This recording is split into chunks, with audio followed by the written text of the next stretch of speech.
And here's what you're going to get from this episode. Number one, how to get in front of investors without warm intros, potentially. Now, number two, how to pitch healthcare innovation in a way that investors actually care about. And number three, how can you raise money without handing over half of your company?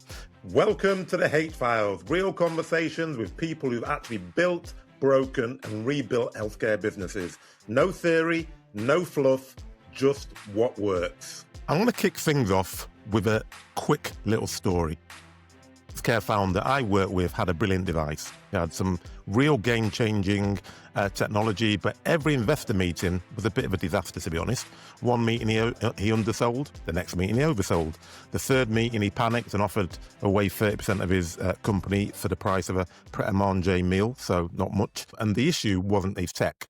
It was simply the fact that it was his mindset, because it wasn't the deck either, actually. What he didn't understand is how investors think. What are they reevaluating, or how, can he stand his ground without looking clueless or desperate? And he's not alone, actually, because most healthcare founders don't struggle, actually, to find investors. Some do, but actually the main thing they struggle with is to understand those investors when they actually are introduced to them. So today, hopefully what we're going to do is fix some of that. And here's what you're going to get from this episode. Number one, how to get in front of investors without warm intros, potentially. Now, number two, how to pitch healthcare innovation in a way that investors actually care about. And number three, how can you raise money without handing over half of your company? So to unpack all that, I've brought in someone who's lived this game from every angle for more than 3 decades. Scott Kelly, CEO of Black Dog Venture Partners, founder of VC Fast Pitch, master connector, mentor to thousands of founders, and the man who knows both the investor psychology and the founder psychology inside out. So, Scott, welcome to the H Files. Thanks for having me, Aki. Appreciate it. Brilliant. So we're going to jump straight into it. When you introduce yourself, as I just did in the beginning there, you've got about 15 job titles and you've done so many things. But when you introduce yourself, how would you describe what you actually do? Well, we run a business accelerator and we help entrepreneurs, primarily technology, health tech, and consumer product companies fund, scale, and exit their business. And the real core tenet of what we do is we solve problems to create opportunities. And sometimes those problems are solved by capital, and sometimes those problems are solved by something else. Okay, brilliant. If there was one thing in all your experience that you wish more founders understood about growing a business before they hit their first big wall, because there's always walls to be hit, what would it be? What would be your advice be? Well, I think the advice would be, I work with a lot of startups, as you mentioned in your intro, that are trying to solve a problem. And they really have to understand that the problem is a problem for a lot of people and what exactly that pain point is. Because that applies in any aspects of sales, whether you're going to be selling your product or service, or you're going to be selling your opportunity to a potential investor. So I think it's really key to truly understand the problem and the scale of the problem, have a very good handle on why your solution is better. Is it faster? Is it less expensive? Whatever the case is. And that really dictates how you operate your business and how you outreach to investors. Excellent. Yeah. And that was going to be my next question, actually. But so if you understand the problem, you understand the pain point, you've now sitting in front of an investor, you're about to do a pitch. What's the fastest way that somebody who's got that product, the healthcare founder, can lose an investor's interest? I think the fastest way they lose interest is not doing their homework ahead of time. I tell entrepreneurs when you're going to start a fundraising campaign, they ask me when I should start building my contact list or relationships. I tell them 6 to 12 months before. I think the biggest problem entrepreneurs, healthcare or otherwise, have is they wait until they are ready to raise money, but they have not built a proper funnel. And what that means is they'll just arbitrarily send anybody an email that has investor on their LinkedIn profile, and they're not really doing their homework as to what industries the investor invests in and what stage they invest in. So it really comes down to, one, building a good list, but then converting them to good relationships. And that's where you build relationship over time. So again, I believe that you start relationship campaign with potential investors 6 to 12 months before you even go out. Okay, yeah, and that's really, that's, as you said, that's about a sales funnel, isn't it, in standard? You need to have people in the funnel, you need to have relationships, and then you need to cultivate those relationships to turn that into something that actually delivers an outcome. So if you're going on that journey and you don't know investors, because obviously everyone preaches warm intros, but in reality, you might not get warm intros. How do you go about doing that research, if you've just outlined, to actually get an investor to pay attention? Sure, there's a lot of resources you can go out to. There's PitchBook and Crunchbase, AngelList. LinkedIn is a great resource. I find one of the best resources is to go speak to other founders that have raised capital in your sector. And it comes down to a basic tenet of sales. Ask them, who do you know? Get those intros from that. And then obviously be active in the community online, and the internet provides a lot of potential resources, but get out there. In your community, your region, your state, country, there are literally thousands of events going on a daily basis that connect investors and entrepreneurs. You have an opportunity to shake their hand, get some facial recognition with each other, and build that relationship that way. But obviously, there's a lot of good resources that you can do online, but also there's a lot of great opportunities offline through pitch events, accelerator, and incubator networking events. We host literally 50 of them a year around the U.S. and other parts of the world. Okay, brilliant. And you predominantly work with US investors, or can it be anyone from anywhere in the world? Yeah, I've done deals with 13,000 plus investors over my career, and they are, frankly, anywhere on the planet. Okay, so that's good. And then, when you're looking at that pathway, you've been introduced to an investor, you've done your events, you've got to know people, you've been on LinkedIn, you've done all your research, you're now speaking to investors. Now, healthcare founders, obviously, not obviously, but often hide behind science and data, and investors really care about money and momentum.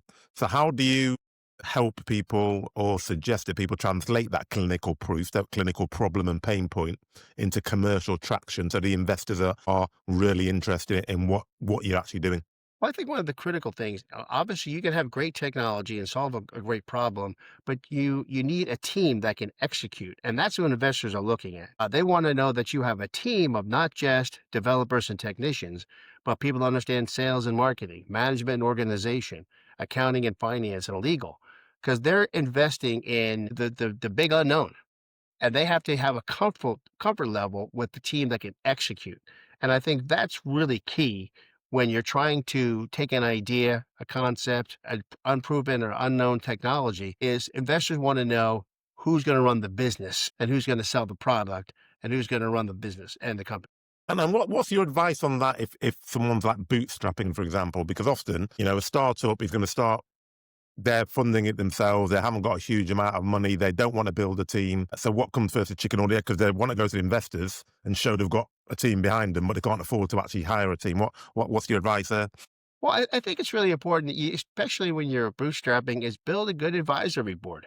Bring in advisors that have good resumes, that have experience in the skill that you want them to eventually accomplish as part of the team. Find advisors that understand sales, marketing, advisors that have maybe raised capital, had exits. You can build an advisory board and either compensate them post raise or give them advisory shares, and other ways you can handle that. Um, and so that would be the ideal way, to be the stopgap while you're trying to obviously build a team. Okay, so and obviously this is what you do as a business, and you just said you run the 50 or so, investor founder matchmaking events. Mhm. So when you're running that, and you've obviously done over 13,000 deals as well, what separates the founders who stand out from the ones that look like, kind of like, I don't know, just sitting there in the background? So what can you spot when you see a founder and think, yeah, this person is gonna move on and get investment Yeah, and I actually I sell think out? it's really important to one, I don't recommend founders memorize a pitch. I want them to internalize their business. And what I mean by that is obviously when we do our presentations and our pitches, we tell them there's a handful of key questions they have to ask. And we spoke about it a little bit already. What's your problem and why is it a large problem for a lot of people? What's your solution is why and why is it better? What is your go to market? How are you going to make money? What is your team and what are their capabilities? Three, you understand your competitors and your competitive analysis. And then four, what are you going to use the money for, and be as specific as you can. Make sure you know if you're going to raise, for example, $500,000, what you're going to spend that money on, and then what milestone be able to accomplish once you raise that capital. For example, if you raise $500,000, you can go to market in 6 months. Those are the key things. But then it becomes really important to understand that that's only step one. You have to be prepared for a no, and you have to be prepared for a yes. And being prepared for a yes means that after you get past that first presentation, they say, okay, let's go through due diligence. You need to make sure you have all your due diligence. That's copies of resumes of your key employees, contracts with companies, your intellectual property, your current and pro forma financial statements. All of those things have to be ready to go. Because the reality is, if someone says yes and they want to go due diligence and you're not ready, that investor is moving on to the other 500 pitch decks in their inbox. And then secondly, be ready for no, because sometimes no means not yet or not enough information. And typically what happens, we've had this happen many times, an investor may not have enough information or you haven't built enough traction yet. But if you ask them and continue to give them updates, you can move from the strike zone, out of the strike zone into the strike zone with the potential investors. I think the real key that separates them is one, be prepared to present, be prepared to handle all questions, and be prepared for a yes and a no.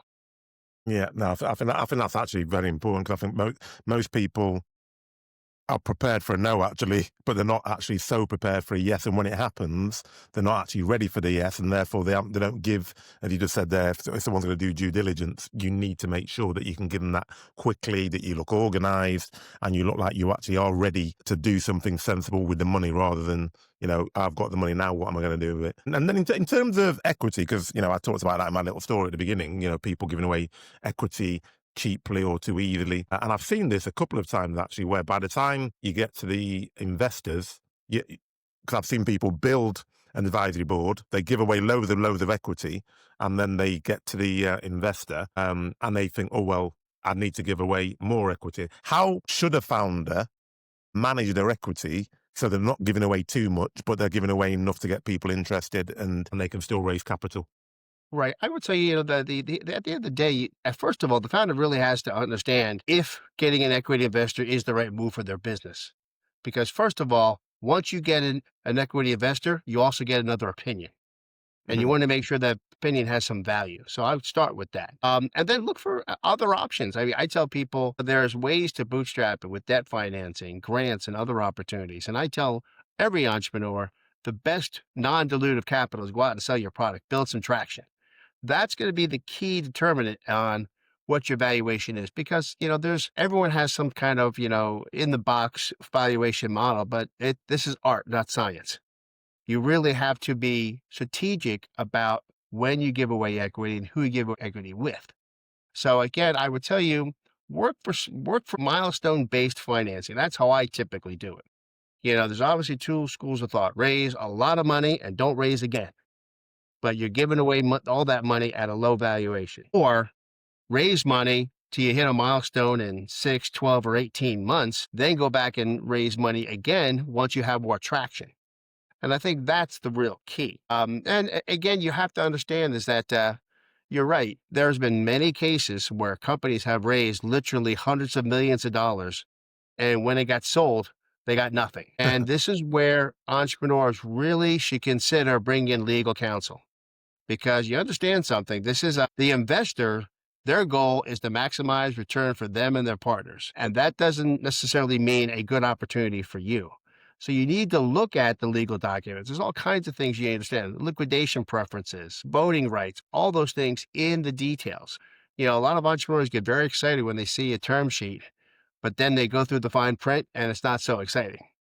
So I think it really comes down to build. If you can continue to build, many years ago, we had an event that we hosted, and one of the entrepreneurs asked our investor panelists, how do I get in contact with you? And his answer was, do something interesting. I'll find out about it. So keep doing interesting things and have some pull marketing along with the push market. And I think that is one of the things that founders don't focus on enough, actually. I've worked with companies whereby we've actually had 2 or 3 investors approach us Mhm. because of what's happening in the market, and you're making noise and people are talking about you. Whereas we work with some people and they're pestering investors left, right, and centre. But to your point, and to your investor's point, you're not doing anything interesting. So why do you keep messaging me? Why do you keep ringing me? You know, do something interesting. I think that's a really nice way of putting it, actually. And then what's, if you, from an investor's point of view, what's the big red flag that founders need to avoid, whether in the pitch meeting or, when they're meeting them at different places, that the founder may not realize they're doing, but they just need to start being aware of it, that is something that investors just Yeah. think, yeah, I'm not going near that There are company. some common phrases and things, statements that entrepreneurs make will almost always kill a deal. And one of the primary ones is that we don't have any competition, which that's silly. I tell everyone the pencil is competition to the computer. Okay.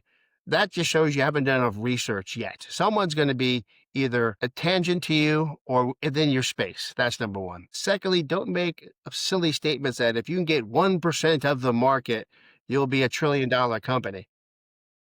I think people have, entrepreneurs have so much time dealing with TAM and don't really talk about the actual addressable market and who is actually going to buy their product or service. And the third thing is make sure you have them invest with the same exit in mind that you do.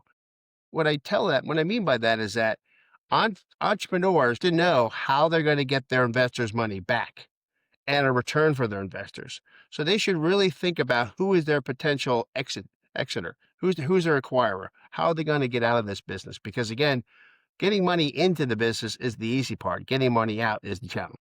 Yeah, no, it's an interesting one. That one you said about 1% really irks me, actually, because anytime I speak to a business and they give me like, it's a what, 1% of the market or 5% of the market, or you're thinking you haven't really done any research, have you? Because you're just giving percentages.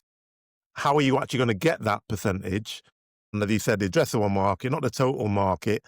And you're like, well, yeah, that's the total market, but how you can't access most of that because of whatever whatever the reason is, and they really don't focus in on, well, what can we actually get, what's realistic? Because I think you're right as well. Because if you go to an investor with that, they're gonna go running for the hills, because it basically means, well, you're going to burn through my cash, not really understanding the size of the market and what you can actually deliver. Yeah, that's a really, really good point, actually. But yeah, those we don't have any competition. Yeah, I've heard that quite a few times when I've gone in to help businesses, and it's always, no, you do. You don't consider them to be competition, but they are definitely competition in the mind of your audience, and that's the fundamental, not what you think is competition. So yeah, that's always interesting. And VCs, we'll always talk about innovation. They're always looking for innovation or innovative products. But there's also lots of VCs who are quite risk averse. I've worked with some that invest in high innovative things, high risk. But then I've got others, investors, who just look at, oh, well, this is a steady eddy. It's going to increase by a certain percentage. I'll buy it, I'll hold it, I'll drive the growth, I'll bring down the costs, and then I'll exit. How should a healthcare startup pitch in a way that actually reduces the investor fear? Because I think that's one of the risk appetite.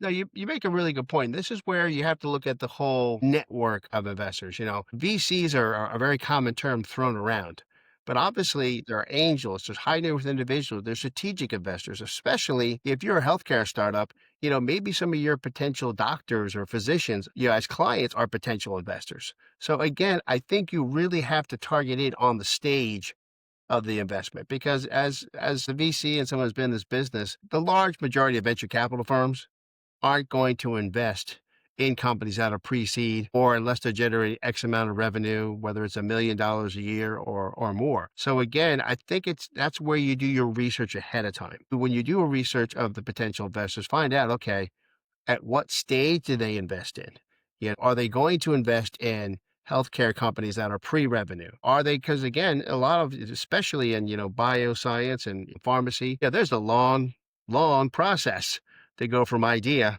to approval. So again, it really comes down to targeting the right investor from an industry standpoint, but also from a stage in your business.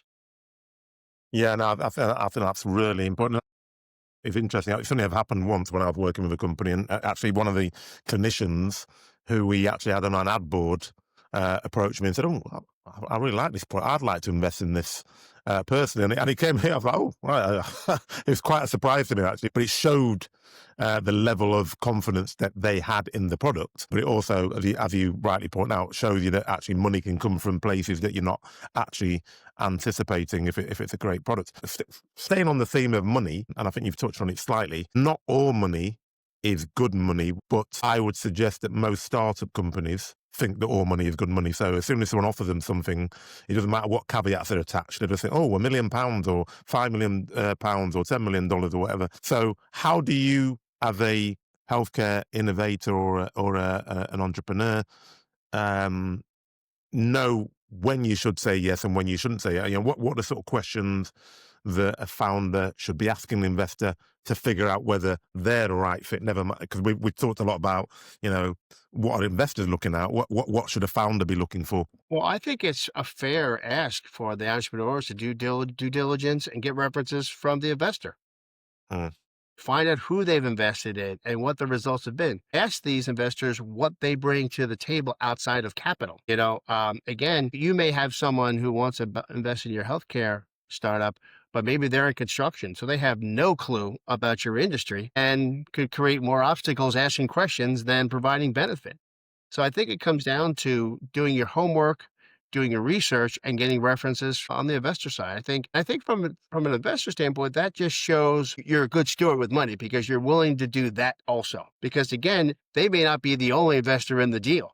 So that if they realize that you're doing your due diligence to find the right investor, then they know they're doing it for other investors that are co-investing with them. Yeah, yeah, that's important, isn't it? Because I'm always trying to advise people that if you believe in your product and you've done your due diligence, you've done your research, and you think you've got a good product, you shouldn't always look that it's. I mean, it's an unequal relationship in terms of the cash, but you've got a product they want, and therefore you need to stand your ground and you need to understand the value of what you've got and not just give it away and say, oh, well, they're going to offer me this, so I have to offer them loads of stuff in return. Yes, you do. Or it has to be a partnership, but you need to do your own due diligence to make sure that it's a fit for your business. And I think what you just said about actually making sure that you get somebody who's industry specific if you can, because then they can add value because they might have accessed several businesses similar to yours. Whereas, as you said, if you've got somebody who's in a completely different industry, you might spend months, weeks and months, and they don't really get the way that your product works or the way the market works or the way that you're going to commercialize the product, which actually hinders you rather than benefits you, even though they've given you that cash. So I mean, you talked a bit about it just before. You're talking about the different types of valuation models. What would you say is, I don't know how to phrase this, the smartest model you've seen or the best you've seen in your experience that helps a founder to protect their worth and their value without looking naive and arrogant when they're actually talking about valuations with their investors? Yeah, I think obviously, that goes back to the art part. Obviously, there's, accounting models and, financial models that you can use to value companies. But I always like to use comparisons of similar companies in the industry. You can get industry comps for a multiple of revenue or multiple of earnings, of like companies. So I think that's probably one of the best ways to do it. Now, again, and I'm going to tell everyone here, you can have all the best research on your valuation possible, but the true valuation of any company is based on what someone's willing to pay for it. Yeah. That's the best one. But again, you could use multiple of earnings or revenue of comparable private companies and possibly even public companies. But it really comes down to art. It's really a negotiation. And when people are looking at valuations, I'm just flipping a bit to the investor side, because I think founders always look at revenue. Well, no, I'm not going to say always look at revenue, but new founders will generally look at revenue. I'm going to generate this revenue. And when I've spoken to most investors and when I've worked with most investors, they look at EBITDA, for example. What's the happy medium? Because I've not met many founders, because they're generally inventors, the people I work with, who don't really understand accountancy. So they're always looking at revenue. So they said, oh, well, yeah, but I'm going to earn this, and therefore I want 3 or 10 times my revenue, whereas an investor's thinking, I'm not paying you off your revenue. So what's the sweet spot? Well, I'm not that sure there's a sweet spot between the two because other thing you have to consider is also, investors work with FOMO like everybody else. They'll follow a deal that someone else is involved in. If I had a dollar for every time an investor told me they do due diligence and didn't, I'd have a lot more dollars because Mm, most of them will back a well-backed founder who has previous exits or previous fundraising success. So again, I don't know if there's a happy medium to the two. And again, I keep going back to this art versus science. We have yeah, they have companies today, based on when this is recording, SpaceX, the rocket ship company run by Musk, is their IPO is going to be valued at $1.5 trillion.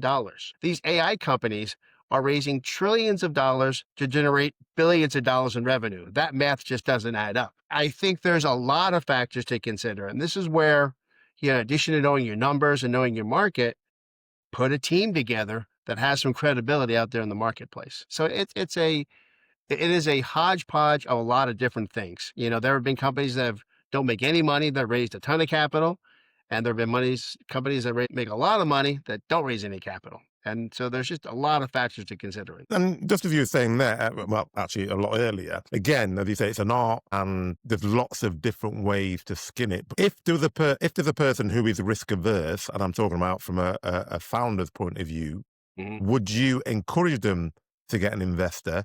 Or would you encourage them, as we talked about before, get a team around you and then try and get into the market before you start thinking about getting investment? Because you get lots of startup people who just go automatically, oh, I need loads of cash to do any of this. Well, it's interesting. We're hitting a very interesting time in the development of companies and the investment of companies, with the advent of AI. That you can actually spin up a company for literally almost no money and build something that can generate revenue immediately. You've got companies like Lovable that, used AI agents to build an entire business. So I think the technology is providing a really interesting way to build faster and build more efficient and go to market faster. I think entrepreneurs, especially if you're dealing with, say, like software companies, it's going to be really tough nowadays to go to an investor asking for $5 million so you can build your MVP in 24 months.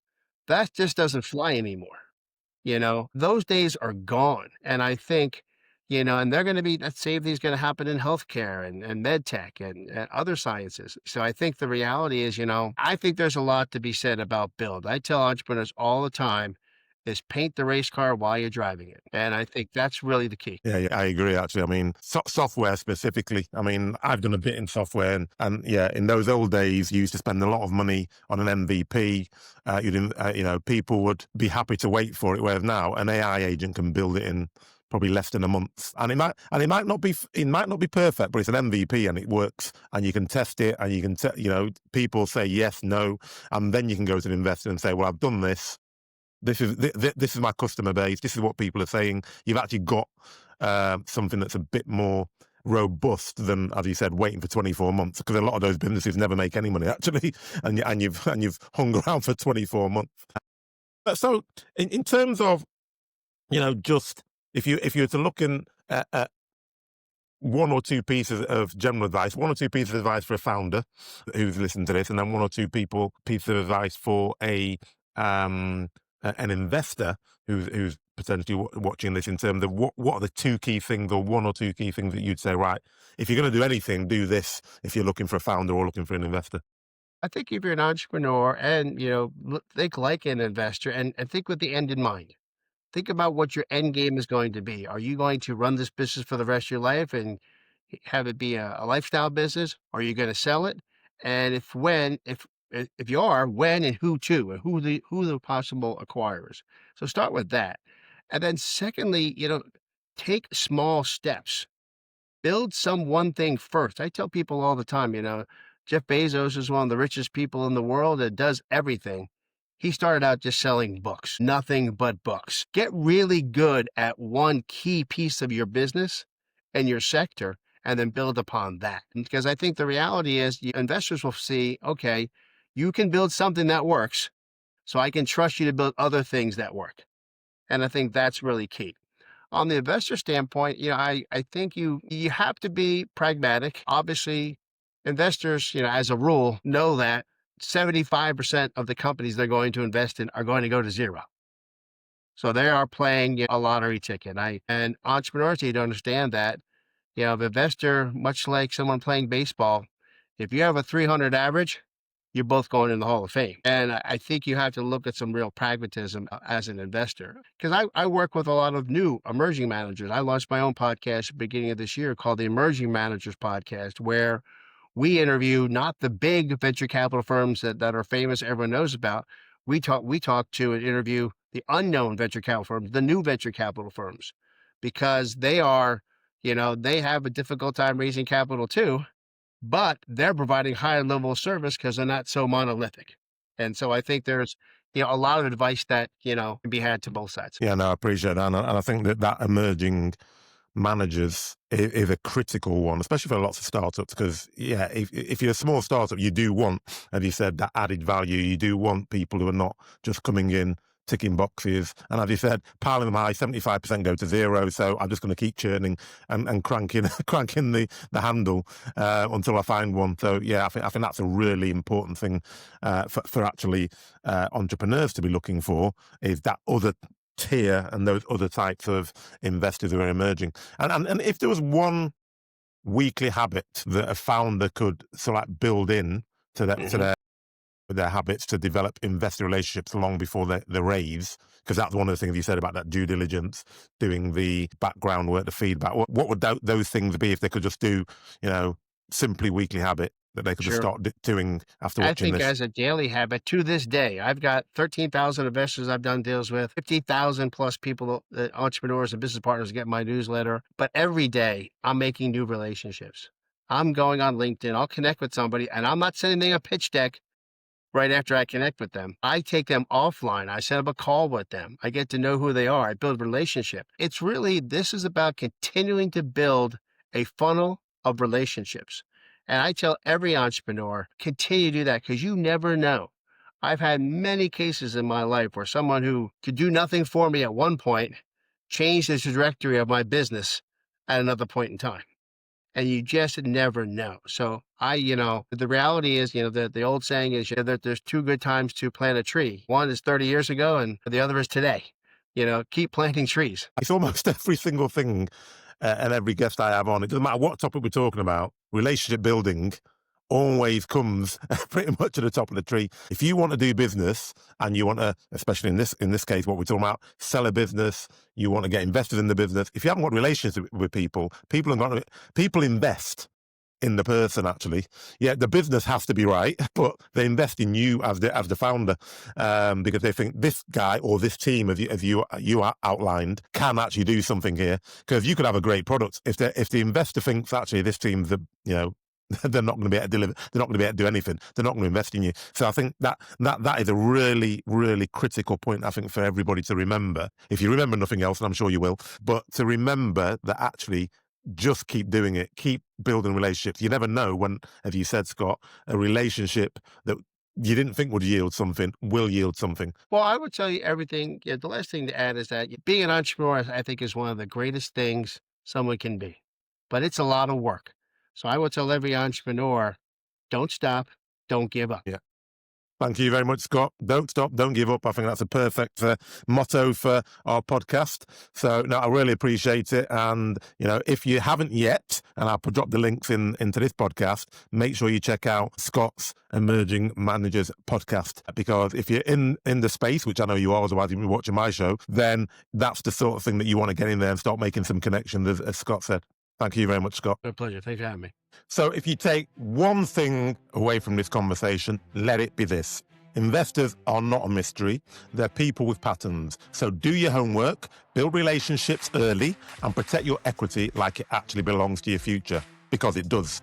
So get clear on the problem, prove someone will pay to solve it, and only then worry about how big the round sounds. Thank you again to Scott for cutting through the nonsense.